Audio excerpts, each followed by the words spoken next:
სწავლებისას ჩემი უმთავრესი მიზანია თითოეულმა მოსწავლემ შეძლოს თავისი შესაძლებლობების გამოვლენა, აქტივობაში ჩაბმა, ცოდნის მიღება. მე-11 კლასს შემაჯამებელ სამუშაოდ ჩრდილების თეატრის შევთავაზე. სულხან საფაორბელიანის იგავ-არაკები უნდა გაეცოცხლებინათ. კლასი წყვილება დავყავი. თითოეულ წყვილს სურვილისამებრ შერჩეული ერთი იგავ-არაკი უნდა წაეკითხა, გამოეჭრა. პერსონაჟები და მთავარი დეტალები. მოეძებნა შესაბამისი მუსიკა და ჩრდილების თეატრში უნდა წარედგინა. შეფასების კრიტერიუმებიც გავაცანი, თანამშრომლობა მეწყვილესთან, დროის მართვა, საჭირო რესურსების ქონა, ტექსტის ცოდნა, რასაც ჩრდილების თეატრში წარდგენისას გამოავლენდნენ. მე-11 კლასი მოზარდობის რთული ეტაპია. ძნელია ძველი ქართული ტექსტებით ყველა მოსწავლის დაინტერესება.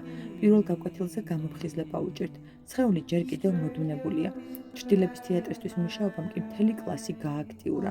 თითოეული მოსწავლე ხალისით მუშაობდა, კითხულობდა, ჭრიდა, არჩევდა. გაკვეთილის ბოლოს თითქმის ყველა წყვილმა დაასრულა პერსონაჟების გამოჭრა.